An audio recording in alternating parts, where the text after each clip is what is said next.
Indonesia, the largest archipelagic country with abundant natural resources, the land of paradise with thousands of tribes and local languages. Yogyakarta is a gateway to Indonesia's natural beauty and exoticism, with breathtaking views and unique philosophical cultures. It is a city where people carve incredible memories. Welcome to Universitas Muhammadiyah Yogyakarta. Since 1981, we have flourished and innovated to serve the community. We are a young university, but our achievements are remarkable. We elevate our university and support our student and teaching staff to achieve their goals through research, innovation, and creativity.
The COVID-19 pandemic does not cease our path.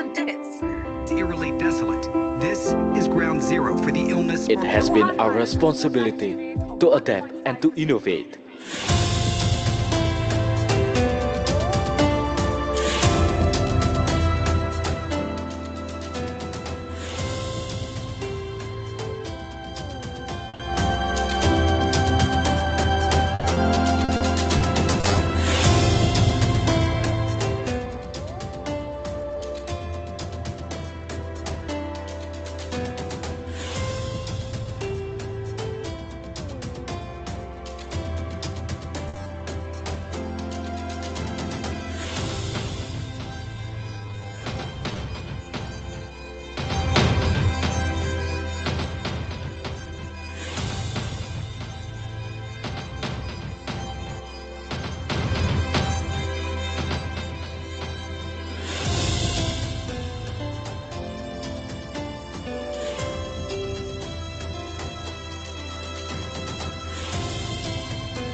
Upholding three principles of higher education, we certainly welcome the new era to develop Indonesia and enlighten the universe.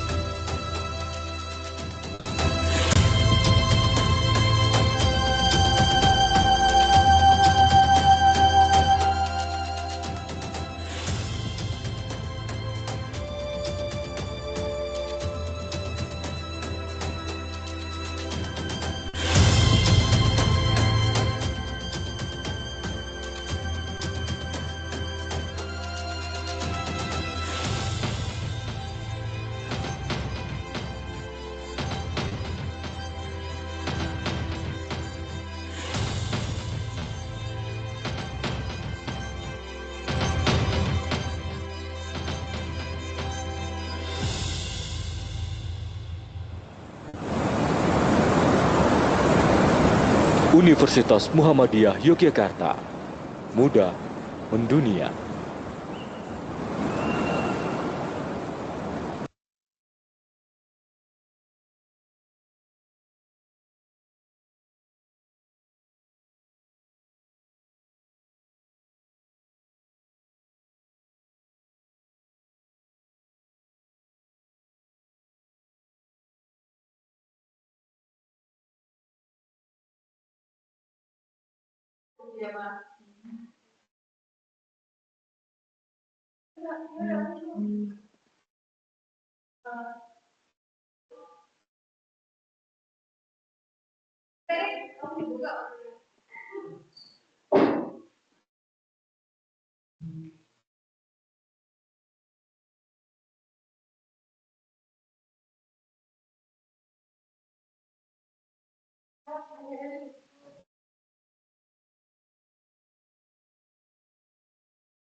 Cek.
Oke, biar suaranya nih. Kamera mana sih?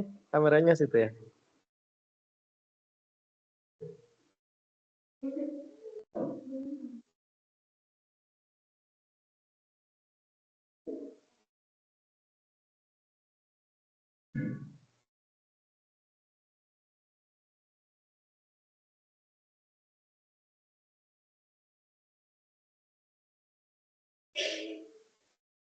Kita mulai saja ya. Baik, Assalamualaikum warahmatullahi wabarakatuh. Semoga kamera saya bisa. Oke, izin memperkenalkan diri meskipun Bu tuan rumah sedang on the way katanya. Saya Suryanto namanya betul dan keseharian saya ada di Fakultas Ekonomi dan Bisnis UNS Solo dan tapi rumah di Jogja. Berarti tiap hari naik kereta ya minimal 2 kali. Komuter lah ya komuter. Dan dulu saya waktu S1 memang satu angkatan dengan Bu Prof. Ya, dan Prof. Baik, saya kemarin dapat WA, dapat info dari Prof. Endah untuk bisa sharing gitu ya. Nah, apa yang bisa kami sharingkan? Gitu. Nah, kalau saya kebetulan biasa di ekonomi lingkungan dan kemudian saya juga menjadi tutor, instruktur untuk AMDAL, ya, analisis mengenai dampak lingkungan. Nah, mungkin bagi sebagian kalian itu sering juga itu mendengar ada AMDAL gitu. Tapi pertanyaannya adalah what for? Untuk apa sih AMDAL itu?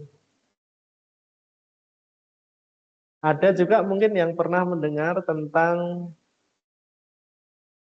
KLHS, tapi meskipun nanti saya singgungnya sedikit ya, KLHS. Nah, dengar? Belum. KLHS asing ya.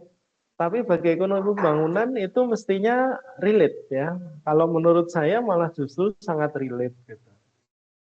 AMDAL dengan KLHS. Secara umum AMDAL itu jadi kalau misalnya saudara punya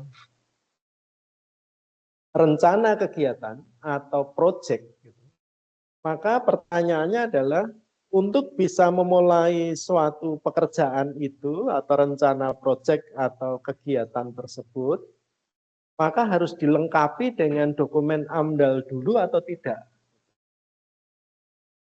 Let's say misalnya kita discuss tentang UMY misalnya. Ya, UMY secara keseluruhan ini dulu ini sawah ini, pasti ini sawah ini bukan saya.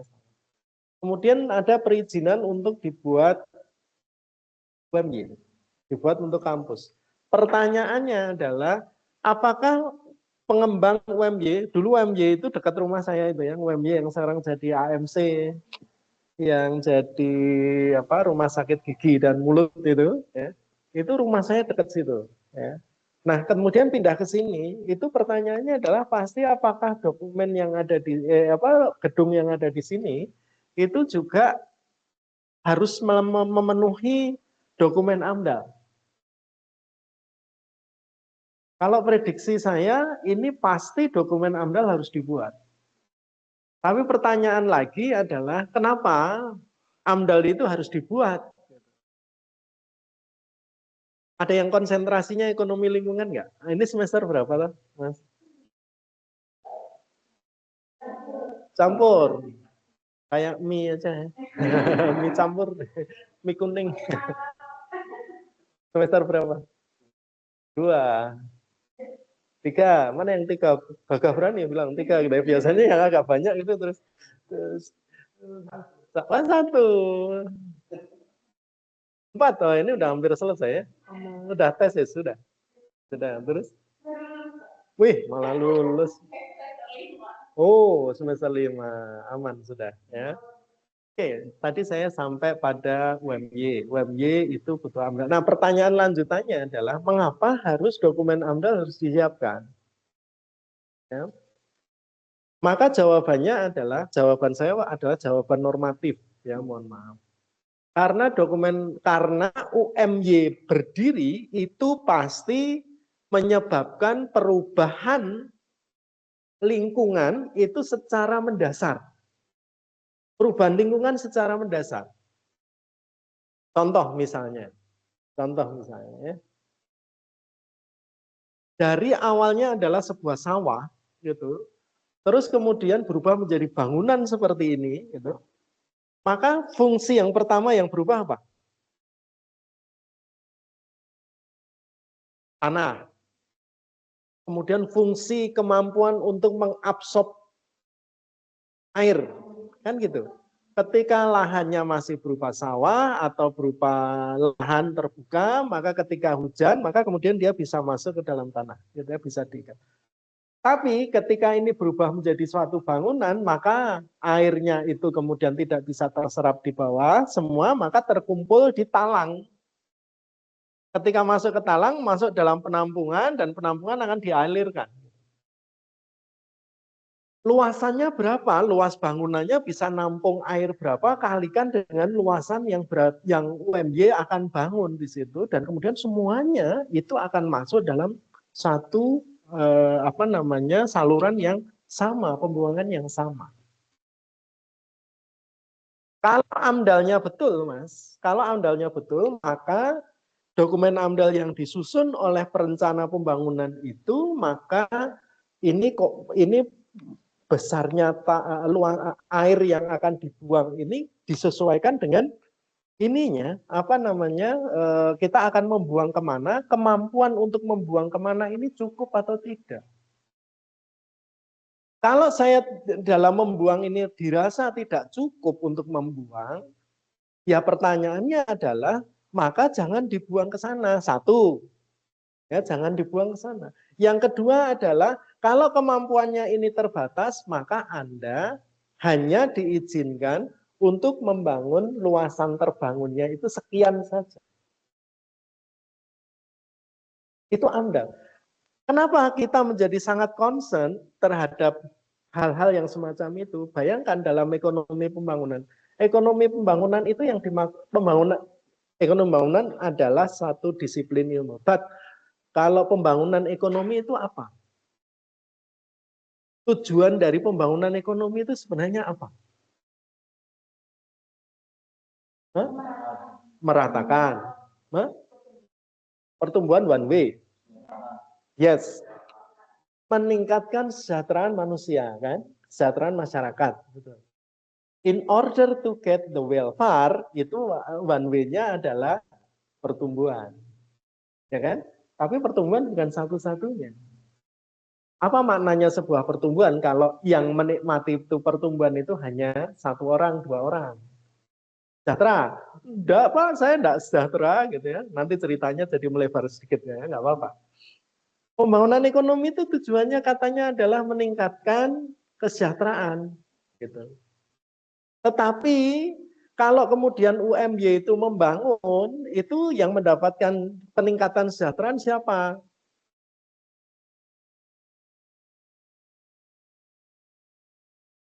Ya masyarakat ada yang dapat manfaat kan? Contoh apa? Kos-kosan, makanan. Apakah makanan, kos-kosan, pulsa, kopi, ya, warung kopi semacam itu tidak masuk di dalam dokumen AMDAL. Masuk. Betul, karena itu adalah dampak positif dari adanya UMY. Tetapi kita juga harus komprehensif di dalam menilai itu. Ketika ada bangunan UMY, tentu ada kelompok orang yang kemudian mendapatkan dampak negatif. Dalam Islam, gitu ya, ini insya Allah Islam semua. Insya Allah Islam semua. Kalau dalam Islam itu kita diajarkan adalah ketika mau melaksanakan sesuatu, kita harus mengukur antara manfaat dan mudorotnya. Dalam AMDAL itu juga diukur manfaatnya siapa. Yang mendapat manfaat siapa? Si A, si B, si C. Yang dapat mudorotnya siapa? Si A, si B, si C. Dikalkulasi. Kalau ada yang mudorot dalam AMDAL itu, maka fungsinya AMDAL itu adalah Anda dapat kerugiannya. Iya, Pak. Saya bakalan mendapatkan resiko seperti ini. Maka si pelaku usaha in case adalah di apa namanya dalam diskusi kita sore ini adalah UMY. Maka UMY itu bertanggung jawab untuk apa? Untuk menginternalisasi tadi Anda bilang tadi, ya internalisasi eksternalitas. Yang biasanya eksternalitas itu adalah barang publik, gitu, barang publik, buang-buang, gitu ya. Tapi ini ada resiko eksternalitas yang harus dikemasukkan di dalam komponen biaya di internal. Itu Anda. Sudah mulai banyak ketayangan ya. Punya. Sangat relate kan? Relate. Terus pertanyaan berikutnya. Pak, kemarin kalau misalnya saya lihat di mana apa namanya? Mohon maaf, misalnya saya sebut Sibul ke Tapanuli Selatan, ya, Tamiang, misalnya seperti itu ada izin AMDAL-nya nggak, Pak? Harusnya ada, Pak. Karena apa? Karena dia merubah fungsi lingkungan secara besar, penting di situ, dan itu sangat merubah secara signifikan. Dan faktanya kita tahu siapa yang mendapat manfaat dari adanya kegiatan illegal logging itu. Si A, siapa yang mendapatkan dampak negatif dari adanya aktivitas itu? Si B, adil nggak? Tidak. Maka ekonomi pembangunan itu mestinya juga berbicara mengenai environmental justice. So, di dalam environmental justice, we have to discuss about this. Ngerti ya? Oke, yuk kita lanjutkan ke slide berikutnya. Ini yang kecil bawah atau tengah? Paling bawah. Oke, nah ini sekedar kita berbicara, kalau tadi sekedar membuka wawasan, maka sekarang kita coba di sejarah AMDAL. Apakah AMDAL itu hanya ada di Indonesia? Ternyata juga tidak. Ya. Kalau kita berbicara tentang AMDAL di dunia, itu konsepnya adalah konsep AMDAL, itu sudah mulai ada, itu malah justru di Amerika Serikat. Kemudian apa itu? Apa namanya? Konsep ini kalau saya ke sini masih kelihatan ya. Nah, kemudian munculnya ada NEPA, ada Natural Environmental Policy Act, itu tahun 1969. Munculnya NEPA merupakan reaksi terhadap kerusakan lingkungan akibat aktivitas manusia. Pencemaran B3, bahan perusak lainnya, limbah kegiatan industri dan transportasi, rusaknya habitat tumbuhan dan hewan, menurunnya estetika alam. Ini kalau kemudian kita kembalikan ke hakikat pertanyaan dasar yang saya sampaikan tadi, itu sebenarnya nggak masuk. Nggak masuk apa? Nggak masuk dari tujuan pembangunan itu sendiri. Bahwa katanya pembangunan ekonomi itu adalah tujuannya meningkatkan kesejahteraan masyarakat, tetapi kita lihat di situ, ternyata kerusakan lingkungan, ternyata peningkatan pencemaran. Nah, terus Anda bilang tadi bahwa itu ada pertumbuhan ekonomi, Pak. Punya duit. Pertanyaannya adalah, apa maknanya ketika saudara punya duit tapi lingkungan Anda rusak? Anda mau menikmati yang seperti apa? Nggak bisa. Udara kotor, air kotor, duit ada, tapi kemudian itu menjadi tidak sebanding. Nah, kalau akhirnya dari slide yang ada di sini ini, kemudian saya bisa ekspansi diskusi kita itu menuju ke diskusi yang lebih economics gitu ya, lebih ke ilmu ekonomi, maka kegiatan yang dilakukan di Amerika Serikat, yang dilakukan di Eropa, itu adalah tidak lepas dari adanya akibat apa, Mas? Akibat dari adanya apa? Revolusi industri. Pasca revolusi industri, mereka sadar. dulu model spesialisasi muncul gitu ya, ada revolusi industri, kemudian pertumbuhan ekonomi di negara-negara yang maju itu yang sekarang menjadi negara maju itu apa? Pertumbuhan ekonominya menjadi apa? Cepat. Pertumbuhan ekonominya tumbuh tinggi gitu ya. Tapi kemudian mulai muncul kesadaran gitu. Tapi kok hutan dibabat, tapi terus kemudian ya lingkungan rusak gitu ya. Terus mereka sadar juga, so what gitu ya. Apa namanya? Saya punya duit banyak seperti ini, tapi lingkungan rusak gitu. Akhirnya mereka apa? Mendekati siapa, Mas? Mendekati siapa? Negara-negara maju itu akhirnya mendekati siapa? Negara sedang berkembang loh, yang punya hutan kan. Terus munculnya apa? Iya, jadi nyambung ya ceritanya gitu. Anda masih punya hutan, hutanmu tolong dijaga. Kalau Anda masih bisa jaga, tak bayar loh, tak beli loh, ya carbon tradingmu itu, gitu. Tapi Pak Prabowo sayangnya, mohon maaf, pernyataannya adalah jangan takut terhadap deforestasi, bahwa sawit itu juga masih hijau, ada daunnya gitu ya, ada batangnya, Pak, jangan gitu dong, gitu ya. Sawit itu adalah akarnya akar serabut, tidak sekuat kemampuan dari hutan alami. Ya kan? Beda kalau yang ada di apa sawit itu rakus terhadap cadangan air, rakus terhadap unsur hara. Besok kapan-kapan Pak Prabowo bisa diajak untuk diskusi ya terkait dan belajar tentang ekonomi lingkungan. Supaya apa? Supaya oh ya itu penting.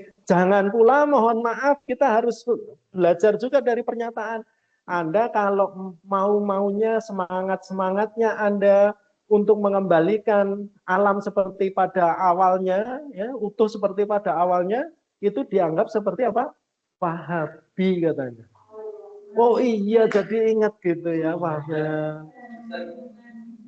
Sedih kan? Jadi kalau seperti itu, ini seorang pemuka. Kalau yang ngomong saya mungkin ya yang dengar mungkin hanya satu kelompok kecil. Tapi ketika ada orang yang sebesar itu ngomong, itu kan terkesan gaungnya jadi lebih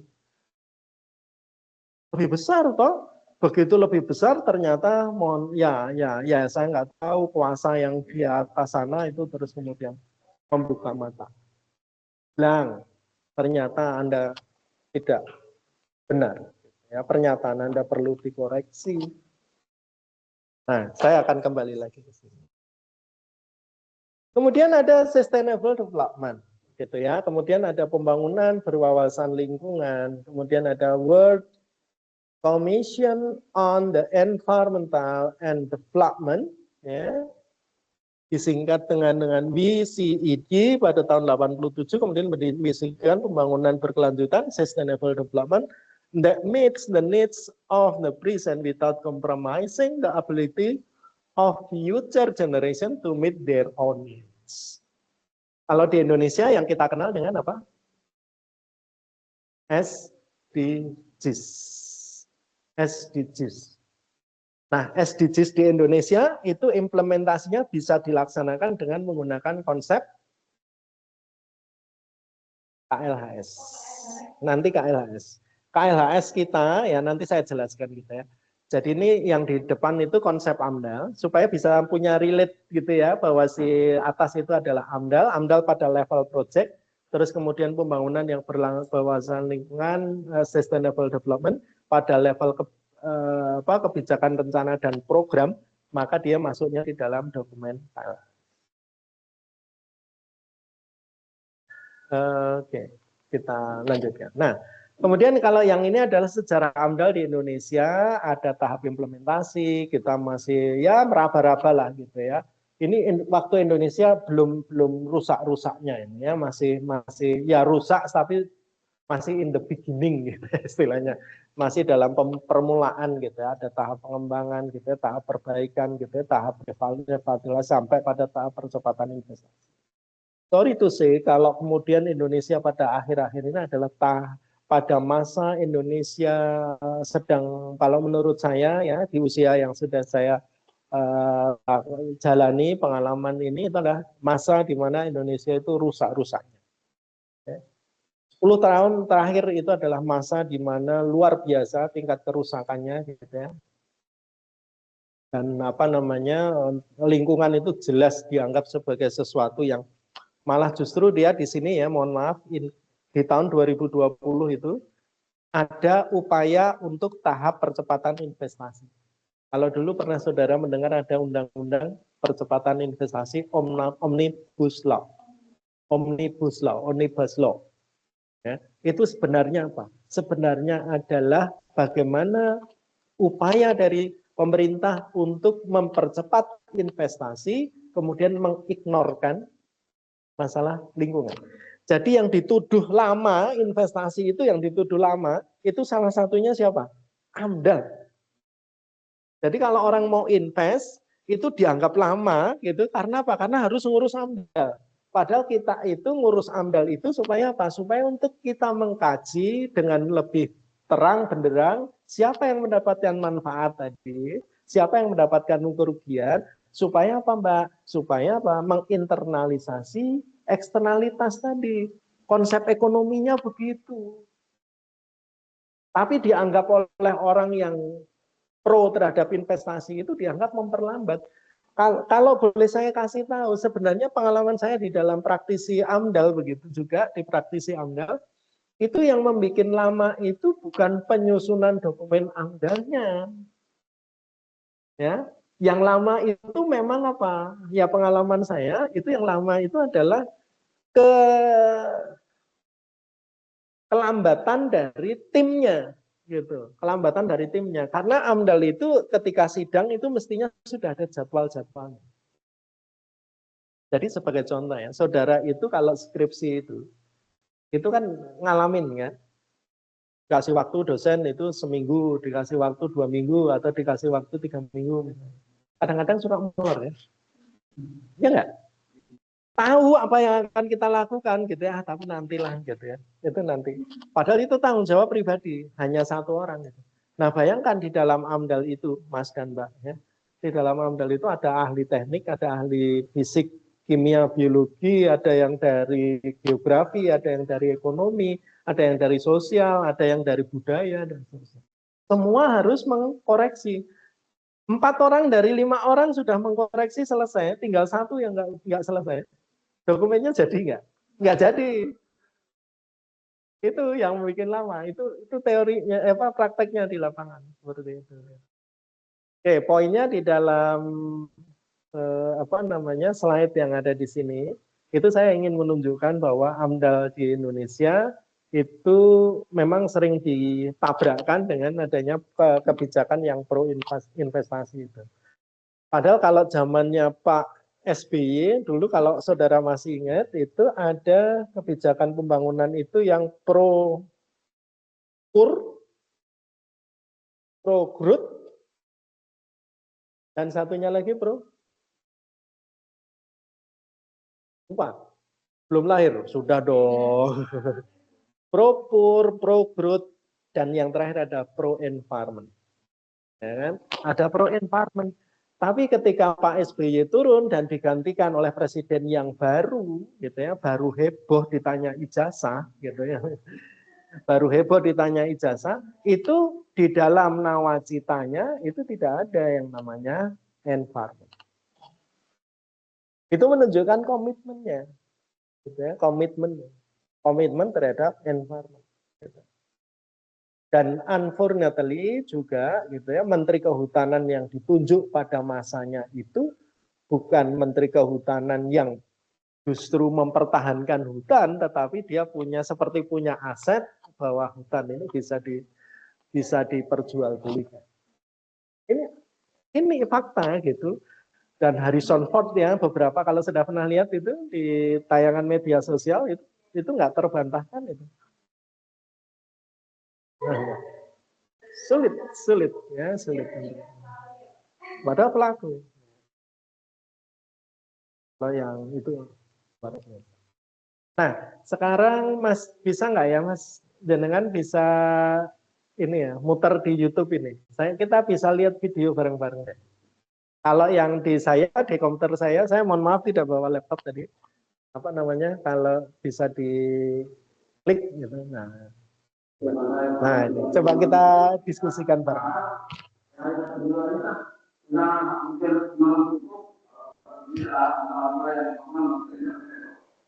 Hasil dari lambang tersebut seperti di buangannya itu langsung dimari di laut.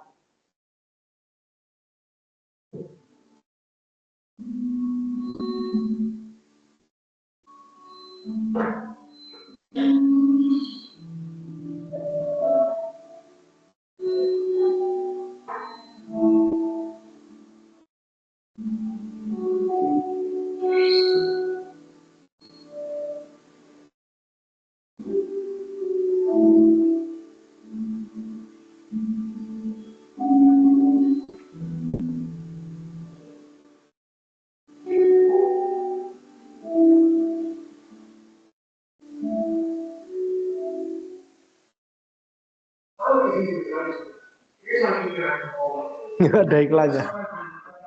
Ada iklannya.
Kami mendengar itu sekali bagaimana pertama-tama di laut. Hasil dari lambang tersebut di buangannya itu langsung dimari di laut. Bagaimana penyelamatan terus dimari laut.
Jemput. Jemput.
Sudah, oke.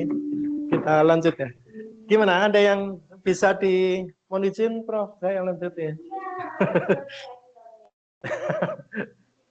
Kira-kira gimana? Ada yang pesan tersampaikan dari hasil diskusi kita yang pertama tadi? Apa itu? Apa? Yang melibatkan siapa saja ternyata di situ. Satu, inkonsistensi. Donasi tambang. Area tambang. Aman, aman.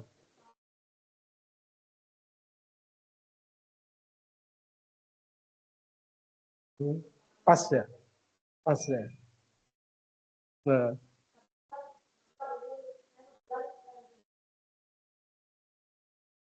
Oh, Maluku yang Halmahera. Yang Halmahera. Oke. Nah, ya. Ya. Hmm.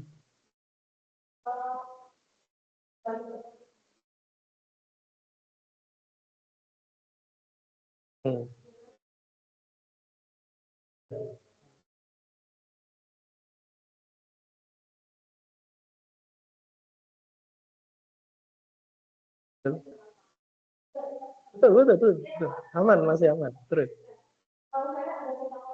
Hmm. Hmm.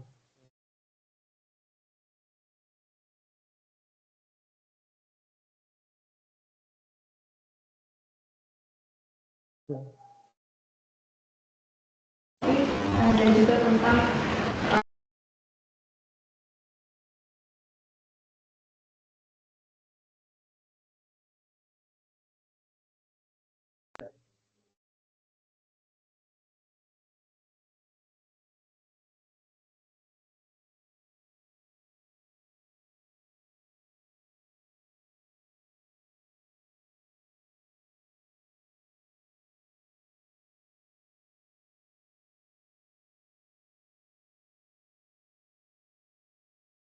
Betul.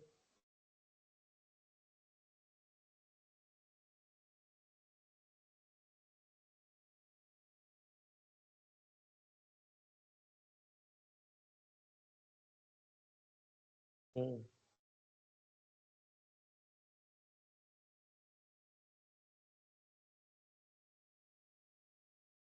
Hmm.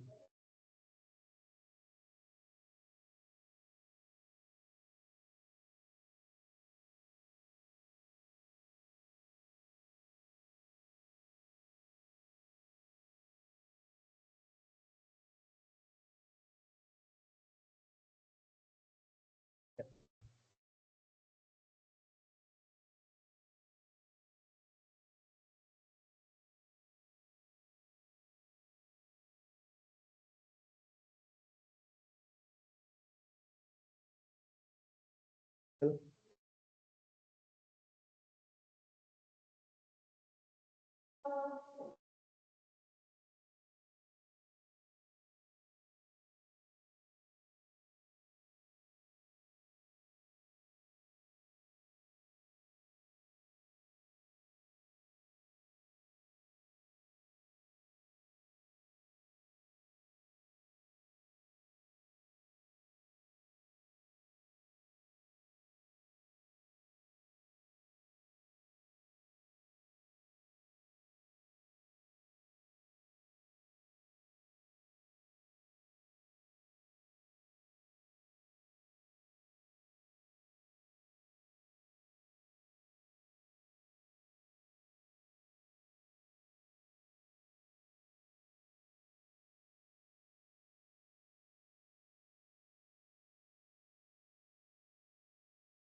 Ya. Hmm.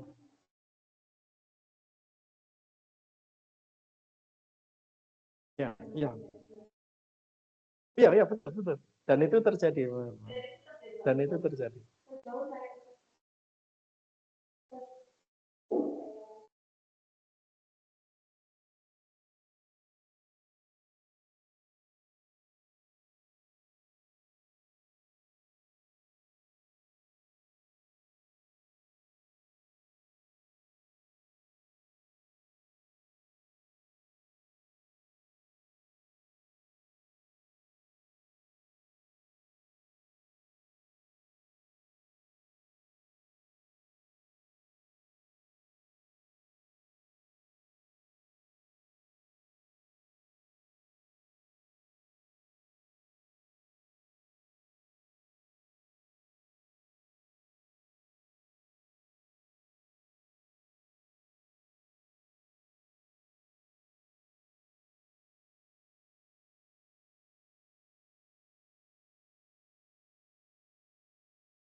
Hmm.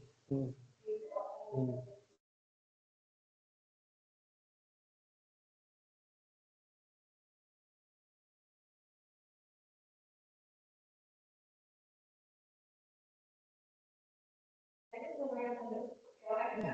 Ya.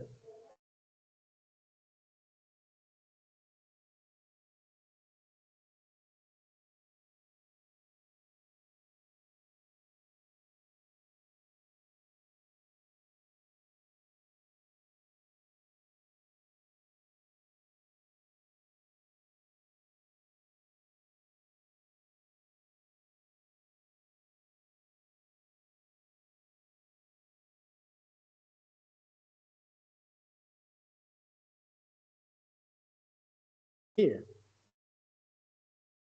bukan saya.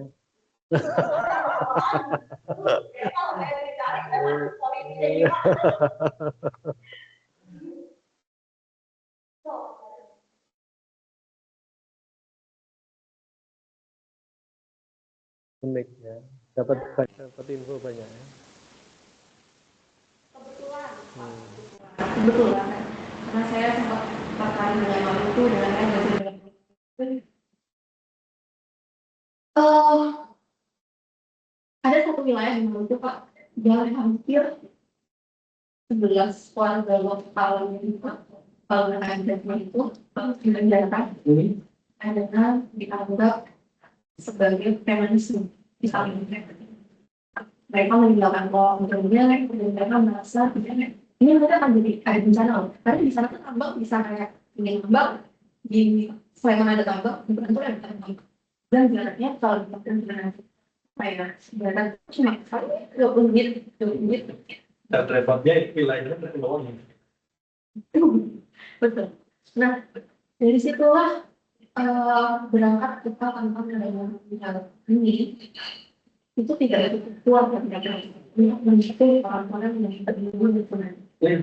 Nah, fakta menunjukkan lain, hasil wawancara tim tertutup info walaupun tidak ada project menunjukkan bahwa semua bahwa dan menuju hanya hasil wawancara bisa diakses oleh semua orang, semoga tidak tertinggal itu harus Terkonfirmasi ya, tadi saya sampaikan bahwa kerusakan terberat itu adalah pada 10 tahun terakhir. itu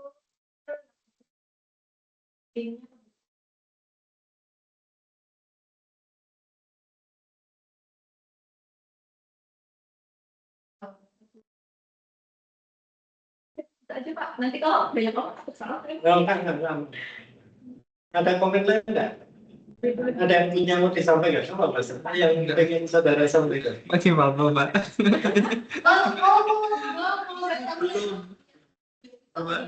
Ini kalau belum mungkin ada pertanyaan yang dasar bisa. Saya tidak akan ke sana dulu. Saya coba ke pertanyaan dasar. Jadi berarti dengan melihat kondisi atau melihat film yang singkat tadi, kita seharusnya sudah punya jawaban dong. Kenapa di Indonesia ada angka indeks Gini, ketimpangan itu tidak cenderung membaik. Anda tahu sendiri kan? Siapa yang punya akses terhadap natural resource itu, yang terhadap sumber daya alam itu, dia pasti akan dapat lebih banyak. Tapi coba lihat sebelahnya, kelompok masyarakat sebelahnya gitu. Awalnya dia dalam 1-2 mil gitu ya sudah dapat ikan dengan mudah, tapi dia harus sekarang menjadi 50 mil coba. Padahal perahunya kecil katanya gitu. Itu bahaya loh Pak. Gitu. Sedih saya dengar ini gitu ya. Apa perahunya kecil gitu, harus sampai jauh gitu. Resiko loh Pak gitu. Itu kita anggap resikonya menjadi nggak ada gitulah misalnya. Tapi kalau jaraknya semakin jauh, berarti ongkos produksinya juga semakin banyak, hasilnya tidak sebanding, dapatnya juga kecil untuk keluarga mereka. Maka kemudian yang marginal, kaum marginal dapatnya segitu-segitu aja, tapi kelompok yang X ini itu jauh lebih tinggi. Dan itu bisa kita potret di beberapa wilayah di Indonesia dengan pola yang sama. Dengan pola yang sama. Ya. Yang Anda sebutkan di Maluku, yang Anda sebutkan di Freeport pun gitu ya. Itu. Yang kedua adalah mengapa sekarang problem di kita gitu ya, itu selalu menganggap ada proyek, ada iming-iming proyek ini meskipun ada tim researcher ditinggal terus kemudian ada pengikutnya kemudian ditawarkan kepada investor gitu ya dan kemudian kesimpulannya adalah ya, proyek ini adalah visible. Sekarang pertanyaan saya adalah seperti itu. Mengapa ini kebanyakan kok menjadi visible? Kalau Prof. Endah mungkin dia pernah menjelaskan juga, itu adalah ketika proyek itu mau dilakukan, itu mestinya ada cost benefit analysis. Betul? Ada cost benefit analysis, ya kan? Nah, kenapa kok benefitnya dianggap lebih besar? Karena Iya, betul Pak, betul Pak. Anda betul. Coba Pak, coba yang keras sedikit Pak.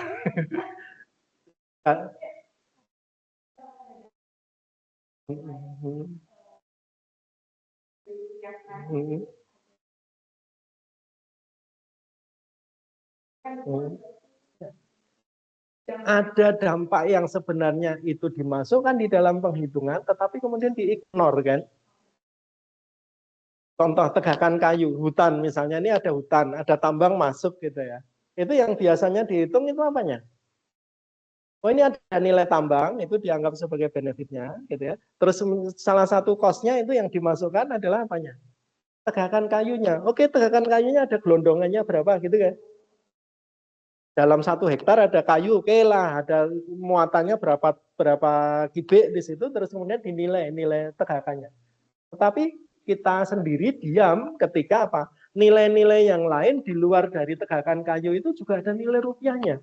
Ada nilai ekosistem, ada nilai cadangan air, ada nilai bahwa di situ ada keanekaragaman hayati, penyerapan polusi, karbon dan seterusnya. Itu enggak.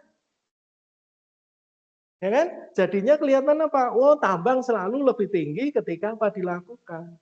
Apakah kita menafikan bahwa yang namanya tambang itu kemudian apa tidak perlu dilakukan? Perlu juga, cuma kita konsennya adalah kalau teman-teman dari ekonomi pembangunan seperti ini yang konsen terhadap sustainability, sustainable development seperti ini, mestinya kita juga menyuarakan dengan lebih baik bahwa kalau kita mau konsisten melakukan valuasi, pertimbangan terhadap suatu proyek, mestinya harus komprehensif. Termasuk itu tadi, suatu pembangunan, ya saya kasih tanda tanya besar, itu adalah pembangunan. Pembangunan itu kan tujuannya tadi di sisi kita awal itu kan meningkatkan kesejahteraan masyarakat gitu ya. Kalau yang terjadi di sini apa yang namanya? Meningkatkan kesejahteraan masyarakat nggak Mas? Enggak kan? Yang ada apa? Memindahkan tingkat kesejahteraan. Dari siapa? Dari golongan masyarakat yang bawah ke kelompok masyarakat yang atas. Sehingga apa? Disparitas pendapatannya justru akan semakin tinggi, timpang. Itulah jawabannya kenapa indeks Gini kita tidak kunjung membaik. Salah satunya adalah kebijakan yang tidak pro terhadap masyarakat. Dan Anda di lapangan tahu bahwa kenapa kemudian ada keputusan-keputusan itu selalu lolos karena yang mengambil keputusan itu juga orang.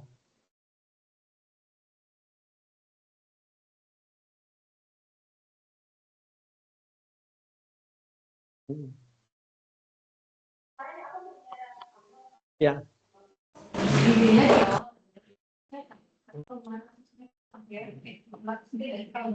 Ya 200 sama. Kemudian aku mau memperluas tambang itu kan kalau nggak salah ya Pak tapi nanti kalau proyek itu nggak ada mengalami itu dibolehkan untuk memperluas usaha untuk di lain yang sebelumnya itu direvitalisasi diperbaiki kembali sedangkan ketika saya awal sekali dengan saya lingkungan perbaikan itu membutuhkan waktu yang lama. Kalau para teknologi lingkungan itu bisa melakukan kita atau mereka melihat kehidupan pertanyaan saya simple 200 meter itu ketika diberikan di pikiran itu apakah perizinan harus dimulai dari mana atau sebenarnya tinggal apa? Ya. Oke. Saya jawab begitu ya, bahwa ketika kita itu sudah punya, tidak usah tambang lah. Misalnya kita diskusi awal tadi saya buka dengan diskusi mengenai UMY, gitu ya. Ketika UMY pengen punya izin mendirikan kampus gitu di luasan yang mungkin separuh, gitu ya, separuh dari yang sekarang, gitu ya. Izin AMDAL keluar tuh. Oke, saya izin keluar. Terus UMY tambah banyak nih mahasiswanya, gitu. Mahasiswanya tambah banyak, dulu nggak punya magister ekonomi gitu ya, sekarang punya gitu, maka tambah gedung dan seterusnya kan itu. Nah, pertanyaannya sekarang adalah ketika UMY membangun gedung baru gitu di sebelah di situ, itu perlu ada perubahan izin lingkungan nggak?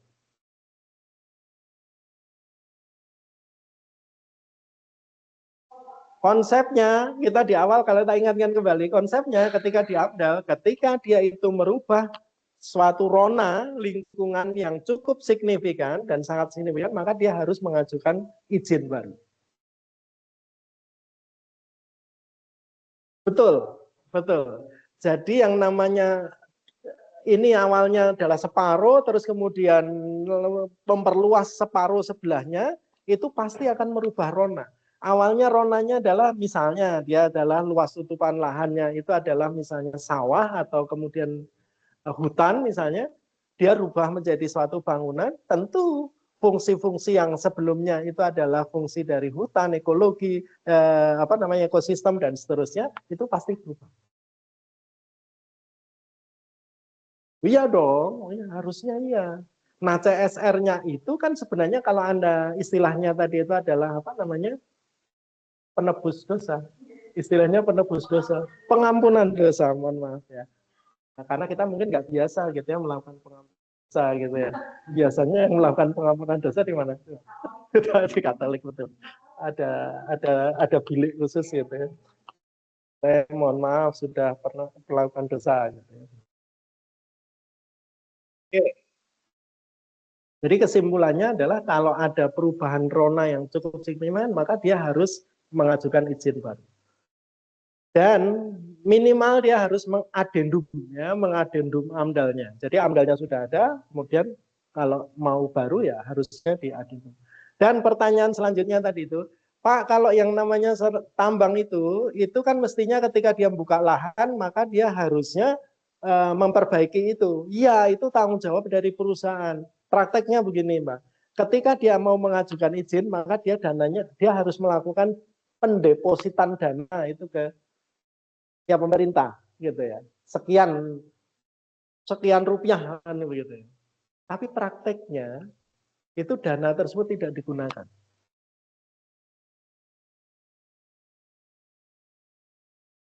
Paham ya?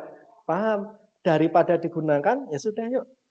Si oknum dengan si pelaku tambang ini kemudian berbagi. Ya sudah kita bagi saja. Akhirnya apa? Anda lihat tuh tadi di Bangka Belitung itu tadi. Masih botak-botak kan? Masih botak-botak kan? Seharusnya itu dikembalikan. Anda kalau pakai drone yang ada di Kalimantan juga sama kasusnya. Seharusnya dikembalikan gitu. Tapi untungnya kalau di Kalimantan, mohon maaf, di Kalimantan tanahnya relatif datar. Kalaupun terjadi hujan lebat, itu pun hanya terjadi genangan. Kalimantan. Tapi kalau yang terjadi di Sumatera, ada yang dari Sumatera nggak nih? Nah, itu mana? Lampung. Gitu. Kalau di Sumatera sebagian itu adalah pegunungan. Begitu bagian hulu itu ditebang habis kayak gitu atau dibuat untuk kayak gini, ya, kemudian hujan, gitu, turun dia. Akhirnya menjadi banjir bandang. Kemudian ada seorang oknum yang kemudian bilang apa? Itu adalah kayu lapuk. Sedih nggak? Sedih Pak, gitu ya. Sama seperti tadi pernyataan wakil menteri, wakil dari mana PT Timah itu tadi. Airnya keruh nggak? Keruh. Dari sungai, pertempuran antara sungai dan laut. Bodoh amat kita ya. Tapi terbiasa kita mendapatkan pernyataan yang seperti itu. Makanya kita nggak pinter-pinter. Kita mau belajar menjadi pinter, terus akhirnya dapat pernyataan-pernyataan seperti itu jadi bodoh lagi. Ada pelajaran SD sudah mulai pinter gitu ya, Mas siapa itu, Mas kelas 8. Nah, kelas 5 tahu tuh kalau hutan di atas dibabat, besoknya akan terjadi banjir bandang. Kalau belum terkontaminasi, pikirannya masih lurus saja gitu. Tapi begitu sudah mulai dewasa, dapat informasi, oh itu kayu lapuk, itu terus kemudian menjadi bingung gitu. Karena yang ngomong itu kehutanan, dirjen lah gitu ya. Ya Allah, ini bener ya sih gitu ya. Sudah perih gitu ya, bencana ditambah kayak gitu itu seperti terus dikasih air garam gitu ya, terus nyir gitu ya rasanya. Oke, kita lanjutkan ya. Jadi dari video itu kita sudah tahu bahwa kenapa AMDAL itu menjadi penting. Jadi kalau misalnya konsekuensinya dari AMDAL kalau di konteks ekonomi adalah menginternalisasi eksternalitas. Kemudian pembangunan berkelanjutan itu sejarah dari pembangunan yang berkelanjutan sampai dengan sekarang ya, ada mulai dari konferensi Stockholm, Rio de Janeiro, terus kemudian ada Johannesburg, sampai pada di Indonesia diratifikasi menjadi kajian lingkungan hidup strategis. Itu adalah konsep yang secara normatif kita sudah punya. Gitu. Nah sekarang 3 triple ini saya kira juga kalau dari Prof. Endah pasti sudah sangat sering ya. Nah sekarang mungkin yang mungkin belum itu adalah di Undang-Undang 32 2009 tentang perlindungan pengelolaan terhadap lingkungan. Di situ kita akan belajar di sini bahwa ada dokumen AMDAL dan KLHS itu ternyata dia adalah pada levelnya adalah pada level perencanaan gitu ya. Jadi kalau misalnya ada AMDAL disusun tapi proyeknya sudah mulai dilakukan itu berarti yang salah siapa? Bukan, yang salah adalah penyusun AMDAL-nya gitu ya. Kenapa dia mau menyusun AMDAL sementara proyeknya sudah ada? Kalau saya menjadi seorang penyusun AMDAL saya nggak akan mau gitu ya, akan mau. Dosanya pasti dosanya menjadi dosa saya gitu. Kalau sudah dimulai ya sudah Anda urus bukan dokumen AMDAL lagi gitu. Judulnya sudah bukan AMDAL, tapi advance-nya adalah dokumen evaluasi lingkungan hidup DELH, bukan AMDAL lagi. Ada tambangnya diambil, terus kemudian baru diurus, itu bukan AMDAL. Ini yang namanya KLHS. Tadi bedanya KLHS dengan AMDAL sudah tahu ya. Kalau AMDAL itu pada level project, pada level kegiatan, maka skupnya itu kalau ada project atau kegiatan itu ya satu project saja gitu, satu kegiatan skupnya skup kecil gitu. Tapi kalau KLHS itu biasanya nyantolnya di mana? Nyantolnya adalah dia di dalam dokumen levelnya adalah level perencanaan pembangunan. Misalnya seperti di dokumen RPJM atau di dokumen RPJP. Setiap dokumen RPJM, setiap dokumen RPJP, dan setiap dokumen RT/RW itu harus ada KLHS-nya. Maka KLHS harus mengikuti. Gitu. Supaya apa? Supaya disebut bahwa pembangunan yang dilakukan, perencanaan pembangunan yang dilakukan adalah perencanaan pembangunan yang berwawasan lingkungan. Maka judulnya berwawasan lingkungan itu harus ada dokumen KLHS. Nah, tim KLHS itu akan melihat di situ. Oh, ini ada kebijakan tentang pangan, ketahanan pangan. Harusnya ada KLHS-nya kan, di RPJM ada program ketahanan pangan. Tapi program tersebut adalah melakukan alih fungsi lahan. Nah, itu yang salah adalah KLHS-nya. Karena apa? Kebijakan untuk food estate, kebijakan untuk pembukaan lahan di situ harus dilihat di situ. Lahannya adalah lahan produktif atau tidak produktif. Fungsi dari lahan tersebut untuk menjadi cadangan air di mana saja di situ. Fungsi dari orang ekonomi adalah harusnya kita memberikan sumbangsih yang lebih besar lagi, kemudian memvaluasi terhadap resiko-resiko kerugian kalau ini dibuka. Kalau ini dibuka, resikonya adalah seperti ini, banjir dan seterusnya. Siapa yang mendapatkan resikonya? Ya sekarang kan sudah jadi terlanjur tuh kalau misalnya kalau kita berkaca pada si Sibolga dan Tapanuli Selatan. Berapapun pertumbuhan ekonomi yang Anda tadi sebutkan, pertumbuhan ekonomi menjadi tidak bermakna. Bangun jembatan hancur, bangun ini hancur, bangun rumah tabungan kita, bayangin ya, kita bangun rumah itu kan lama ya Mas ya. Nabung gitu ya, bisa bikin rumah bagus gitu ya, tiba-tiba kayak gitu. Nggak punya rumah lagi. Anda nabung, punya sepeda motor, punya mobil, hancur lagi. Kita punya tabungan, jangankan mobil dan seterusnya, pakaian saja yang ada hanya yang melekat di situ. Pakaian nggak ada, tapi nyawa ada, gitu ya. Itu sudah bersyukur kalau di sana. Jadi, ulah siapa gitu. Akhirnya menjadi seperti itu. Oke, nah pada level perencanaan gitu ya, ada perencanaan, pemanfaatan, pengendalian, pemeliharaan, dan pengawasan. Nah sekarang di judul tadi saya sempat singgung, Pak di situ ada dokumen yang namanya Kalau di dalam dokumen lingkungan itu kan ada AMDAL, ada yang wajib AMDAL, ada yang namanya UKL, UPL, dan ada yang namanya SPPL. Ciri dari pelaksanaan suatu proyek atau kegiatan yang wajib AMDAL adalah kalau dia memiliki kegiatan tersebut akhirnya berdampak penting terhadap lingkungan. Kalau suatu kegiatan itu tidak memiliki dampak penting terhadap lingkungan hidup, maka dia tidak wajib AMDAL. Namanya wajibnya adalah dokumen yang harus disusun itu adalah UKL, UPL. Upaya pengelolaan terhadap lingkungan dan upaya pemantauan terhadap lingkungan. Kalau AMDAL-nya lolos, dia juga tidak harus menyusun dokumen UKL, UPL, maka terus kemudian dokumen yang harus disiapkan adalah SPPL. Ya, surat pernyataan pengelolaan terhadap lingkungan. Itu biasanya dipakai untuk apa? UMKM. Cirinya UMKM itu SPPL saja. Oke, ini saya sampai jam berapa, Mas? Wah, saya rampung ya sampai maghrib nanti repot gitu ya. Biasanya dibatasin sampai jam berapa?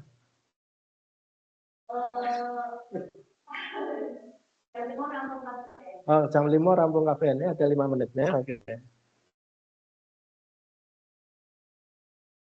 Sampai ya. Oke. Yuk kita agak cepat ya, luar biasa nih. Slide-nya agak lambat sih, banyak ceritanya ya tadi ya. Nah, ini AMDAL bla bla bla. Kajian mengenai dampak penting. Pada kata-kata ada dampak penting. Yang penting, kalau dokumen di bawahnya pasti tidak berdampak penting. UKL digunakan pada syarat ya yang tidak berdampak penting. Kalau yang ketiga itu adalah SPPL ya, itu adalah dampak lingkungan di luar usaha dan atau kegiatan.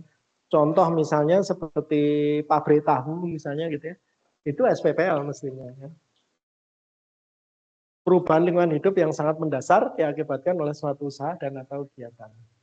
Itu dampak penting. Jadi UMY tadi itu dengan luasan sekian, dengan luas lantai sekian, itu pasti akan menyebabkan dampak penting. Sebagai contoh apa? Tadi luas aliran airnya juga kemudian dia berubah dan seterusnya. Mata pencarian masyarakat di situ juga berubah. Nah ini yang berdampak penting kalau saudara tertarik nanti di lebih dalam lagi, nanti saya berikan yang lebih dalam gitu ya. Contohnya dokumen AMDAL dari sawah menjadi kos-kosan seperti ini pasti ini AMDAL. Kemudian rencana wajib usaha kayak gini nih wajib AMDAL ya wajib AMDAL karena ada perubahan ekosistem gitu ya. Ini tambang juga gitu ya. Ini wajib AMDAL atau UKL? Ini mestinya juga wajib AMDAL karena apa? Karena dia di situ dari gunung yang tidak berpotensi longsor itu kemudian menjadi berpotensi longsor. Menghindari dampak, meminimalisasi dampak gitu ya dan seterusnya. Fungsi AMDAL nanti bisa dibaca sendiri ya fungsi AMDAL. Nah, yang penting lagi adalah nah, kegunaan pemerintah AMDAL itu bermanfaat untuk pemerintah, bermanfaat untuk pemrakarsa dan juga berguna untuk masyarakat.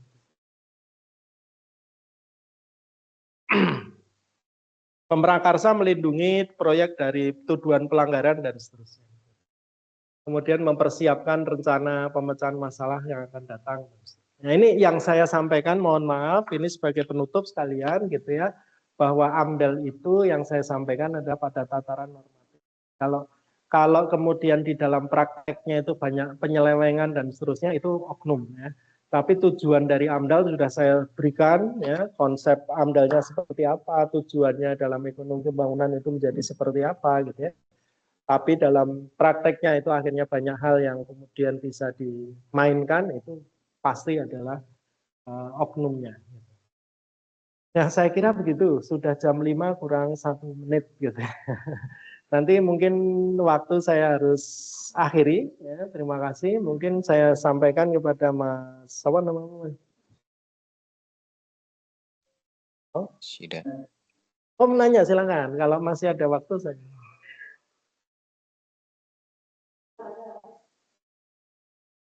Silakan.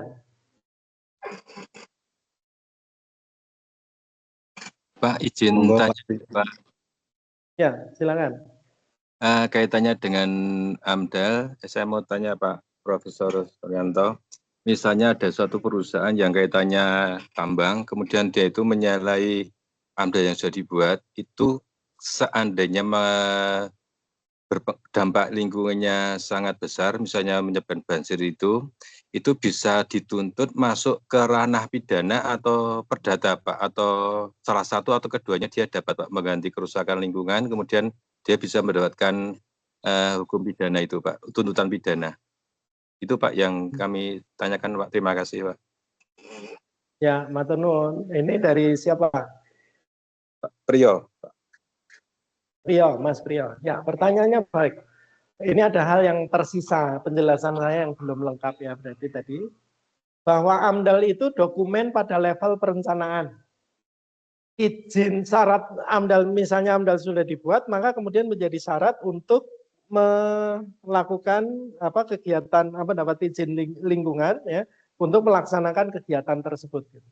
Pertanyaannya adalah kalau izin lingkungannya sudah dapat dan kemudian dia sudah melaksanakan operasional kegiatan perusahaannya, apakah perusahaannya itu atau institusi tersebut, pemrakarsa tersebut, ya pemrakarsa poin B itu pelakunya itu dia juga bertanggung jawab untuk melakukan pelaporan. Jawabannya wajib melakukan pelaporan. Maka di dalam dokumen AMDAL itu ada 3 dokumen. Yang pertama adalah kerangka acuan, ini adalah proposal. Kemudian ada dokumen ANDAL, analisis dampak lingkungan. Kemudian yang ketiga namanya adalah RKL-RPL, rencana pengelolaan lingkungan dan rencana pemantauan terhadap lingkungan. Rencana pemantauan terhadap lingkungan ini adalah janji dari Pramrakarsa untuk melakukan pengelolaan dan pemantauan. Periodisasinya 6 bulan sampai dengan 1 tahun dia harus melaporkan kegiatannya. Janjimu apa? Ketika ada hujan tidak banjir ya. Pengelolaannya seperti apa Pak? Saya lakukan seperti itu. Saya melakukan tambang, janji saya tidak mencemari sungai, janji saya penuhi, saya foto, saya kaji, saya ukur, di situ saya laporkan kepada siapa? Kepada Dinas Lingkungan Hidup setempat. Kalau pertanyaan selanjutnya, di dalam melakukan pelaporan itu tidak dilakukan, maka dia akan mendapatkan SP, surat peringatan 1. Kemudian kalau tidak lagi, dia akan mendapatkan SP 2. Kalau tidak melakukan lagi, SP 3. Kalau tidak melakukan lagi, bisa dicabut izinnya. Nah, kalau sudah tidak dicabut izinnya dan dia masih ilegal melakukan kegiatan tersebut dan berdampak negatif terhadap lingkungan, pidana dia masuk. Itu Mas Priyo, semoga jawaban saya memuaskan. Siapa? Pak Prof. Ye. Prof tanya Pak Prof. Saya kira gitu ya, teman-teman dan semua yang hadir di online. Salam untuk kalian semua. Mohon maaf kalau ada hal yang kurang ya di waktu yang memang sangat terbatas ini gitu ya. Jangankan KLS, KLS belum sempat disinggung tapi sempat dibahas. Ada kurang lebihnya saya mohon maaf. Assalamualaikum warahmatullahi wabarakatuh. Waalaikumsalam warahmatullahi wabarakatuh.